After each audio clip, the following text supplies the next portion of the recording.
Hey guys, welcome to the latest episode of This Unbelievable Life. So, for those of you who listen regularly, you know I like to post a lot of evergreen content, that content that's going to stand the test of time. But today I want to talk about something a little bit more timely to what's going on right now. So, backstory, long story short, so I've been doing these word of the days, and one of the ones that I just cut over the weekend that I'm actually going to be posting today or tomorrow is credit score.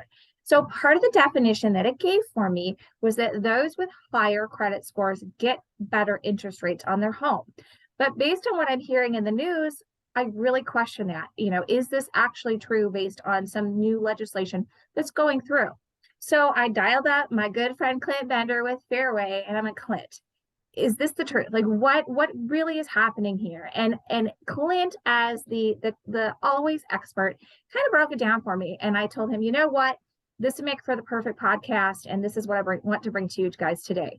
But before we dive into that, I want to kind of jump into some of the headlines. So for you guys to understand what I, as a real estate agent, am reading and the concerns I have for my clients. So headline number one, state officials slam Biden's good credit mortgage fees for imposing a middle-class tax hike. And then it goes on to say the Biden administration's new mortgage rules will take a bite out of homeowners with good credit to subsidize bad credit borrowers. Took effect on Monday as officials from more than 24 states pleaded with President Biden to reverse course.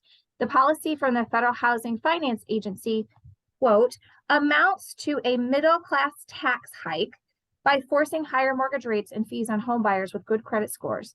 34 elected Republican financial officials from 27 states wrote to the administration. So the second headline that I pulled from Bankrate, and this was a Yahoo Finance article, new mortgage fee rules. Will higher credit score buyers really pay more?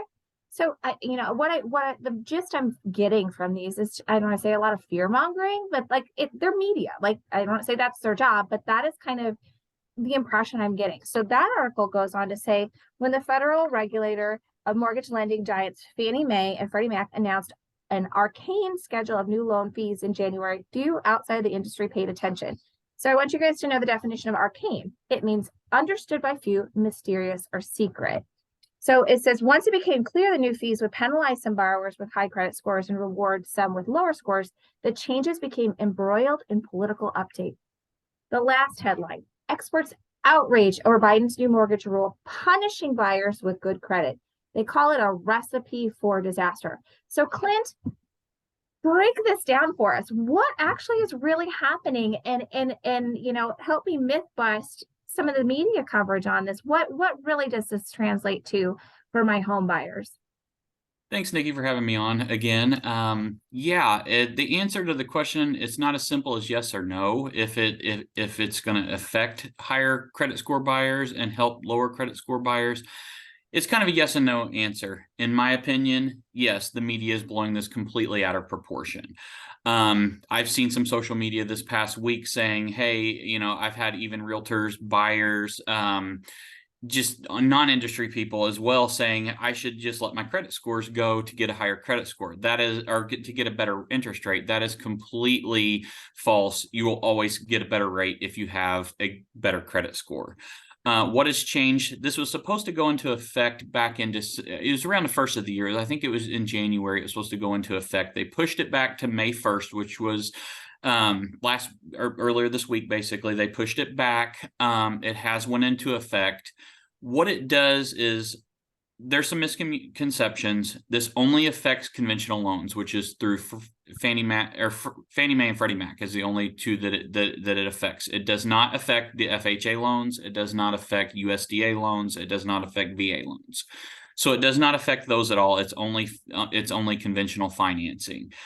What it is, how I like to explain it to people is it's more of the spread between interest rates that somebody with a good credit score would get versus somebody with a lower credit score. Typically, lenders, you can't go lower than a 620 credit score on a conventional loan. So that's going to be one of the lower credit score buyers for this example. And of course, a higher credit score, let's say somebody has an 800 credit score. So you have buyer A who has 800 credit score. You have buyer B that has a 620 credit score. So before May 1st, let's just say, and this is just a hypothetical, that the buyer has a 6.5 interest rate that is offered to them with a higher credit score. Let's say borrower B that has the low credit score, they get offered, let's say 7.5%. What has changed as of May 1st is, let's say that better credit score buyer on a conventional loan may end up getting offered 6.5. It may be 6.625 possibly. Instead of that lower credit score buyer at 620 getting 7.5, they may get 7.25. They may get 7.125%. So what it is the range of rate options, it seems to be contracting. That's what we're seeing more than anything. One of the misconceptions also is it's going to affect everybody. No, conventional loans go in kind of tiers like of credit score. So 620 to 640, it's one batch, 640 to 660 is another batch, and so on.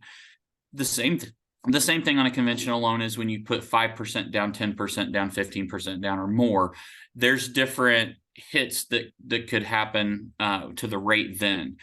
That is basically what's happening. There's a chart on it. It pretty well gets into the nuts and bolts of it, but it's not actually what's changing on the rate. It's just pricing hits basically to that is what the government is overlaying on that. So an overlay basically is something that is on top of what the guideline is basically. In my opinion, it's not going to have that much impact. The reason that they're doing this, that's the question that I'm getting the most, is why are they doing this? Their reasoning behind it, the government's reasoning behind it is to stimulate the housing market because it slowed down because rates increased, things of that nature.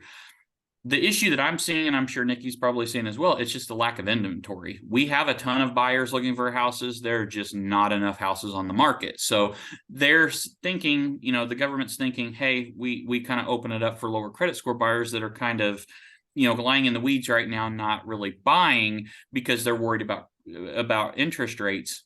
That's really not what we're seeing. We have, clients across the board from lower credit scores to higher credit scores. Everybody seems to be in the same situation. And this is nationwide, not just here locally. There's just a lack of inventory on the market. Once that alleviates, some more houses come on the market. That's going to help stimulate the housing market completely. So if you have any questions on this, don't hesitate to reach out to me anytime. You can reach out to me 812-430-0128, or my email is clint.bender@fairwaymc.com. And I can answer any questions that you might have on it, even if you're not looking to apply right now. It's a good conversation to have, a good way to educate the community and realtors and anybody that's either inside or outside of the industry, so they know really what's going on with this change May 1st. But yes, definitely, it's definitely not what you see in the media. They are fear mongering a little bit on it. So it takes some professionals to take a look at it. Nikki called me up last week. We went over it, and now she's educating her clients and her network as well.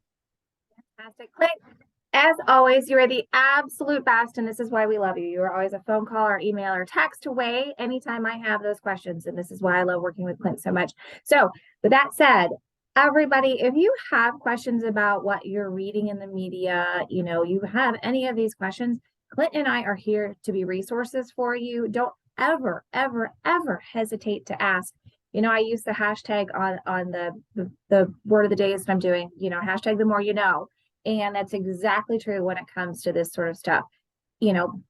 Buyers and sellers that work with trusted professionals and know what they're doing are going to be so much better off than if you're just going through the weeds by yourself. So Clint, thank you again. You're the bestest, my dear. And to everybody who's listening, thank you so much. And I wish you the best and the most blessed and wonderful day. Thanks, guys.